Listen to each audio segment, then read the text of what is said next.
Well, that's 9 o'clock. Are we ready to start? Yes. Yeah. I'm sure there'll be a few more people joining us, but I'll just get going, shall we? Good morning, everyone. Welcome to the meeting of the Tayside Valuation Joint Board. I'm Councillor Dave Cuthbert. I'm convening this meeting because Kevin is otherwise placed. I'm not sure where he is, but he's not here. Just to remind you that the public part of the meeting will be recorded and placed on the Tayside Valuation Joint Board's website for public viewing. And if you can keep your microphones on mute, unless you're going to speak, and that would be appreciated. I thought before we start, it would be useful if Donald could briefly introduce himself, as many of us don't know him. So if you could do that, Donald, possibly. Okay, so I'm Donald Allen. I've been working for the board since November 1995. Started as a principal valuer and subsequently appointed as interim assessor and electoral registration officer on the 1st of February 2024 by the board. Thank you very much. Okay, so if we just start down the agenda, if the clerk could take us through the agenda, please. Thank you. First of all, I'll take a roll call for the minute. If members could confirm their presence when I call their names. I've had apologies for Deputy Lord Provost Cordea. Bailey Roberts. Morning, I'm here. Thank you. Councillor Short. Almark is absent. Councillor Scullin. Present. Thank you. Councillor Shears. Good morning, present. Bailey McPherson. Good morning, present. Councillor Cowdy. Yep, I'm present. Councillor Durno. Yes, I'm here. Councillor Meehan.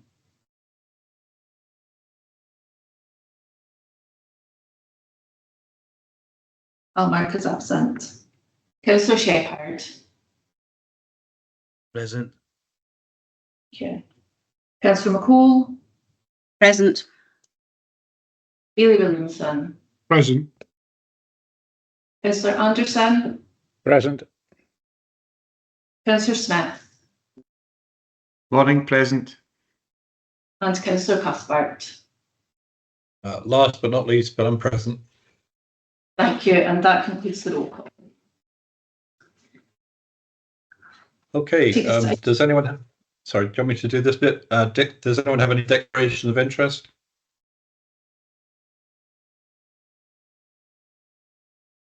No, I'll take that as no. Do you want to carry on then, Elaine?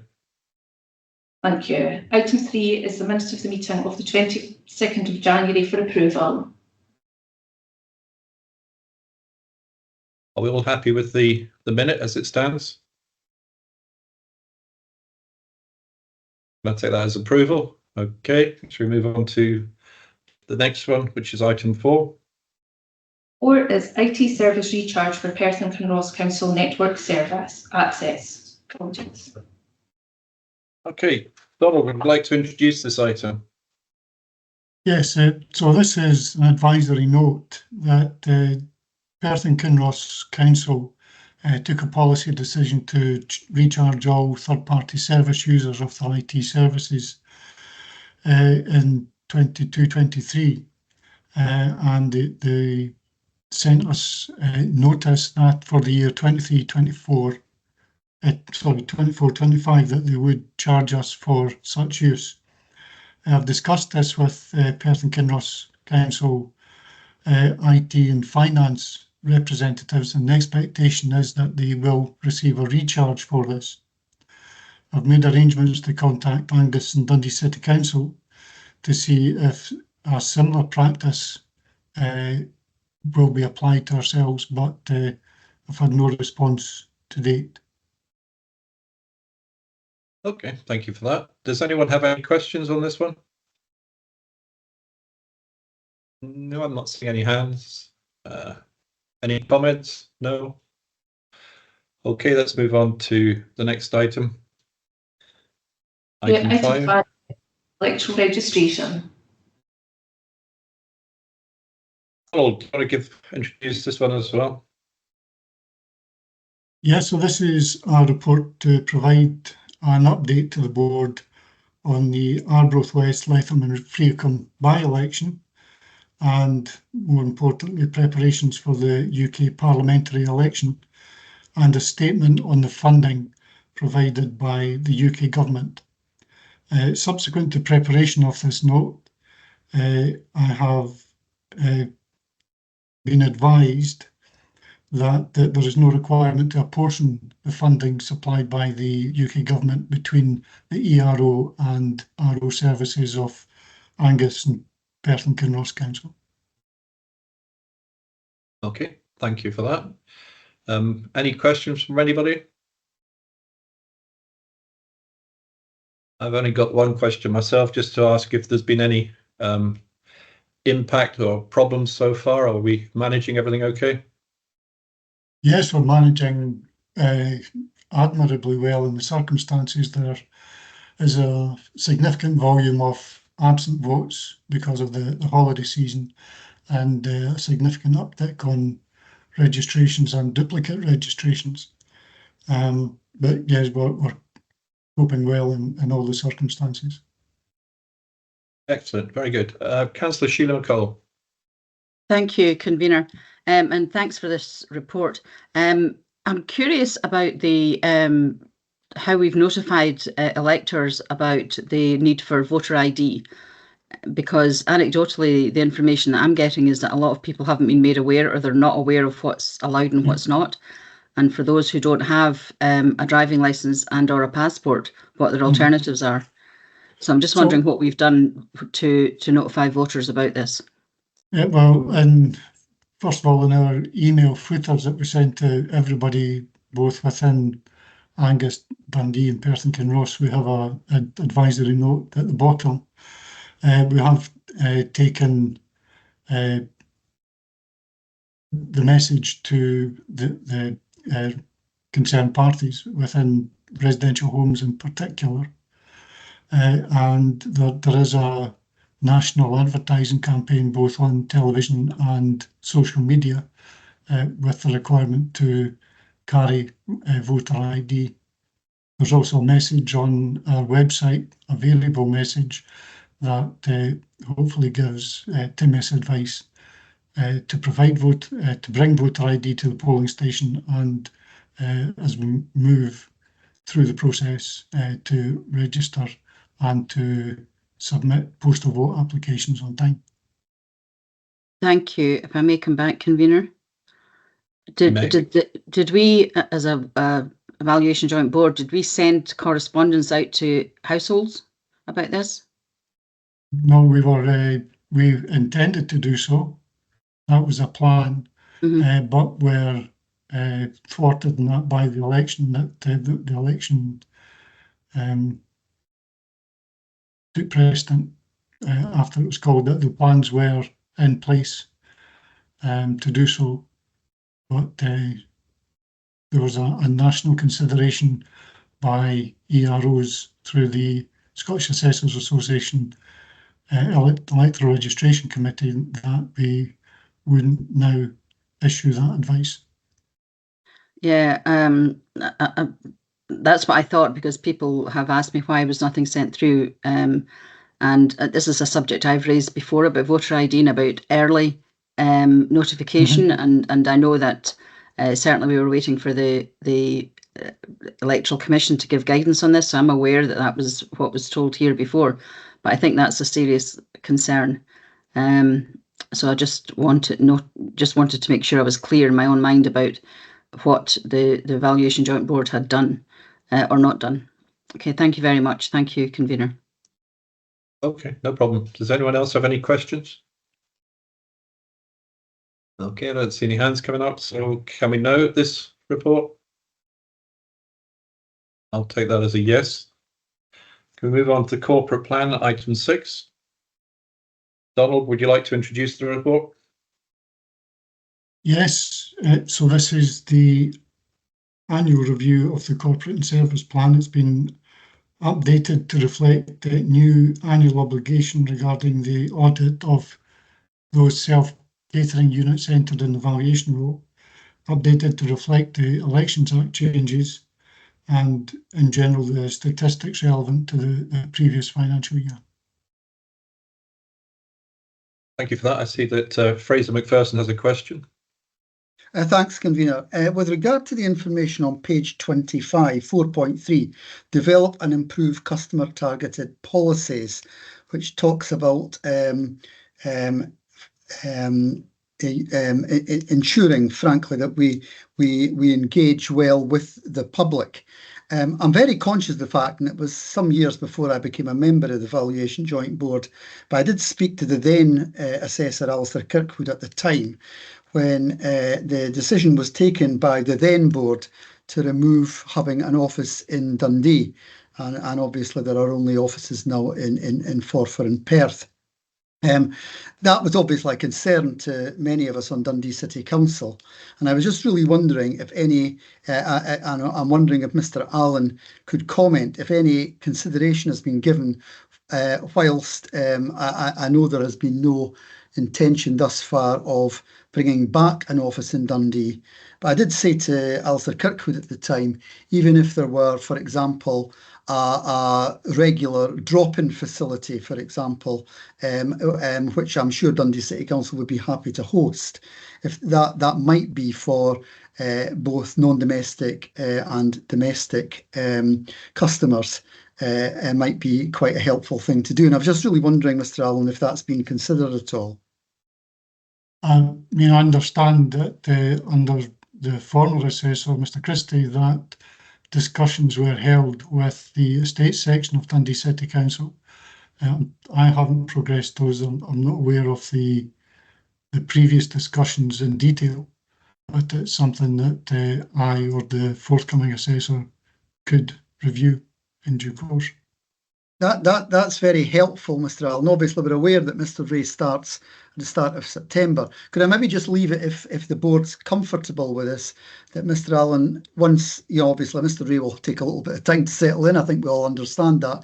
But once he's in post and settled in, if you could perhaps raise that as a possibility. I have little doubt that there would be cooperation from my own authority, and I think it would be worth discussing that so that there is some, from time to time, on a regular basis, some form of drop-in facility within the city. So if you're happy to do that, Mr. Allen, and discuss it further with Mr. Ray once he's in post, that would be greatly appreciated. Thank you. Thank you for that. Thank you, Donald. Any other questions on this paper? Not seeing any hands. Can we accept it as being up? Sheila McCall.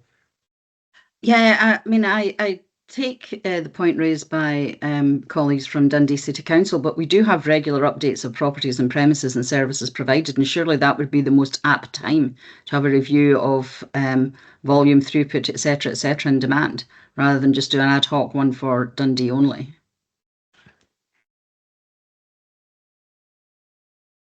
I'm not sure how to answer that. I suspect there's nothing to stop us having a look at it. Whether we progress with it, it'll just depend on the circumstances. But if Donald's happy to look at it, I'm quite happy that he has a look. Is that okay with you, Sheila? Say that as a yes. You're on silent again. Okay, so are we all happy with the paper then? And can we note it? Okay, I don't see any hands up, so we'll move on to item 7, which is risk management business continuity. And again, Donald, if you'd like to introduce the report. So again, this is the annual review of the risk management and business continuity plan. The risk management strategy was reviewed with no change. The risk register was generally updated to reflect legislative changes and the use of sector of clerical staff in connection with electoral registration services that don't usually do so. And the business continuity plan was updated to reflect the disaster recovery plan and staff contacts where there were changes. Okay, thank you for that. Fraser McPherson, you've got a question. I do, Convener. It's in relation to the point at on page 44, 3.4, about the potential risk of failure of backup procedures. and it indicates under further action required, weekly backups taken and stored up with the network. I was just wondering if Mr. Allen could indicate how that's done. Is there a standalone backup system? Just to give us a reassurance that should a backup fail, we do actually have something to go back to. Yes, there are tapes extracted from the system on a regular basis and stored in a fireproof safe. Yeah, that's very helpful indeed. That answers the question. Thank you. Okay, thank you for that. Have you got another question, Fraser? No, unless you take your hand out. Does anyone else have any questions on? Ah, okay. Does anyone else have any questions?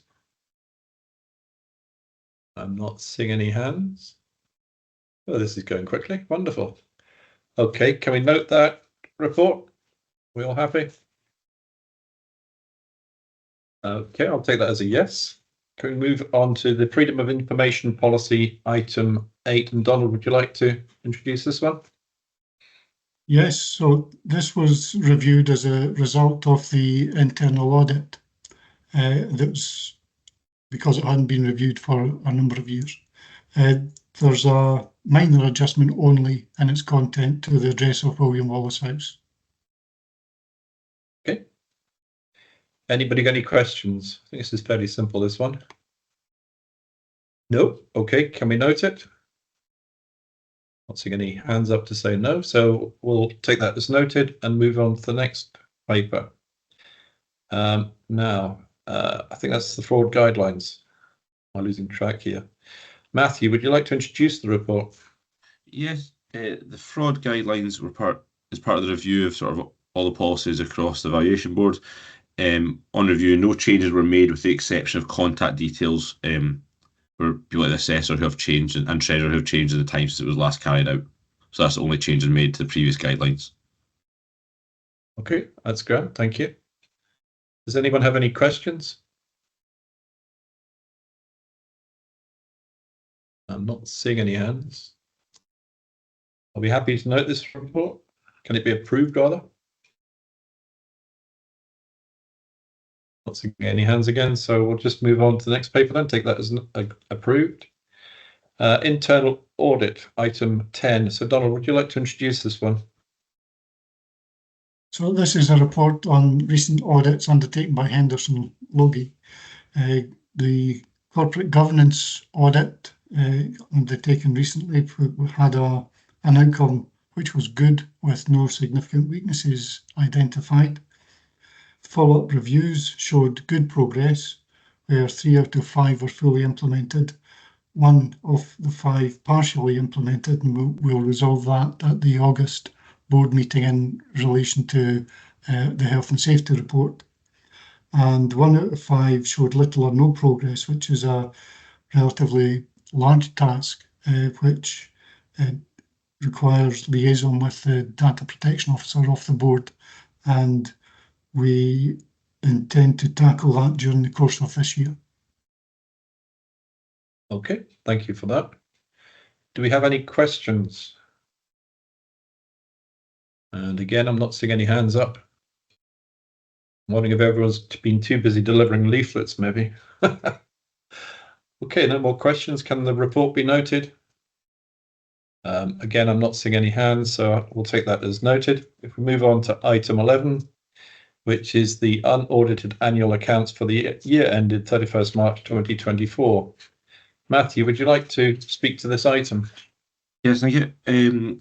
Okay, so the 2024 Valuation Joint Board year-end position was an overspend of 56,000, and that was against a budget overspend which was already at 32,000.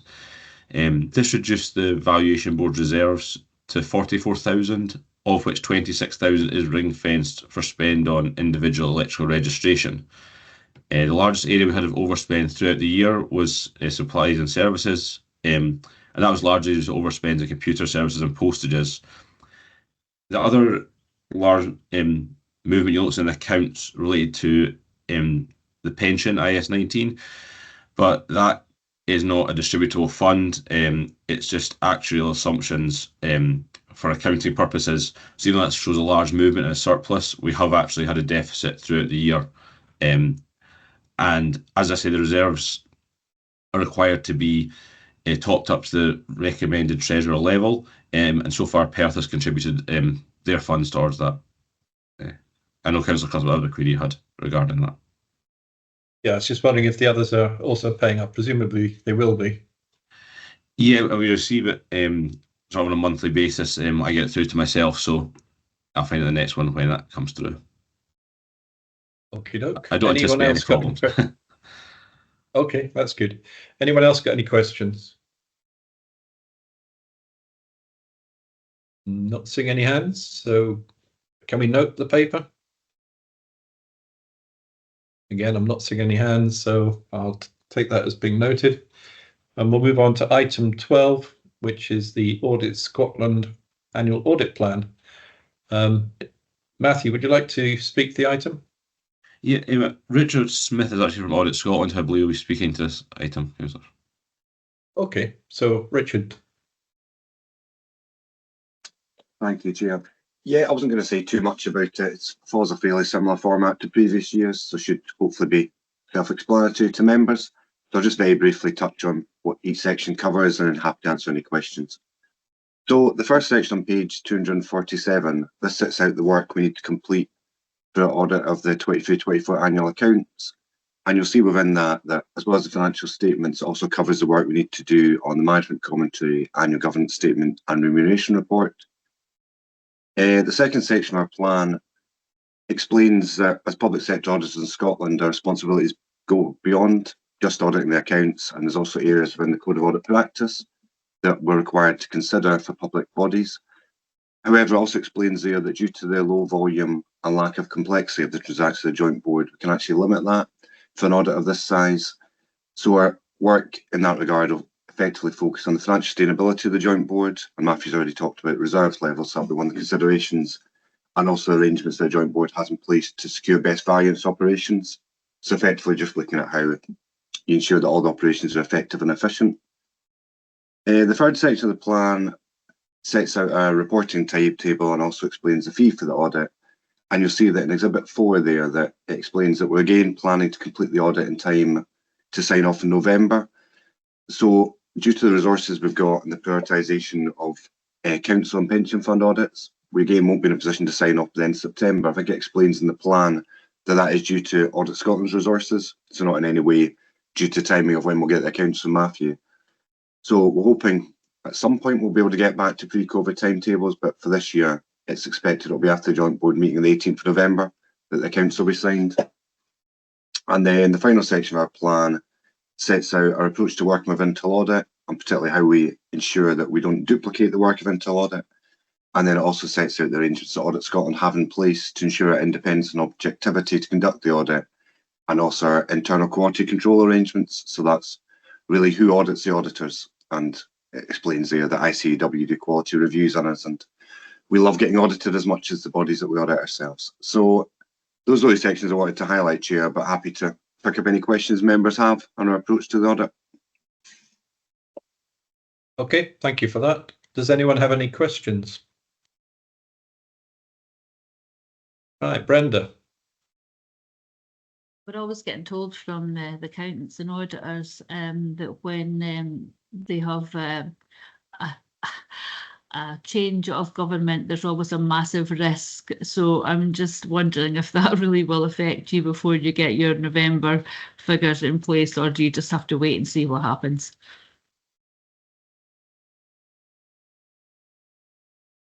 I would hope that wouldn't really impact.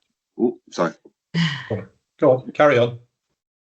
Was that a question for myself then, not for Donald? Yeah, sorry, Richard. Yeah, I would hope it wouldn't impact on the Val Board audit. There'll obviously be impacts longer term, but I think that'll probably be into losing track of years. Yeah, 24, 25 before we see any impact of that. That's great. Thank you. Okay, happy. Yep. Anyone else got any questions? Again, I'm not seeing any hands. So can that paper be noted? Again, no hands. So we'll take that as read that it's noted. Final item is the date of the next meeting, which is the 29th of August at 9 AM. Can this date be noted? You're all happy? Okay, well, that takes us to the end of the business. Thank you, everybody. Got time for a coffee before the Tayside contracts meeting. Thank you for attending. Thank you, convener. Thanks, Dave. Okay, thank you. Bye. Bye. Bye. Thank you. Thank you.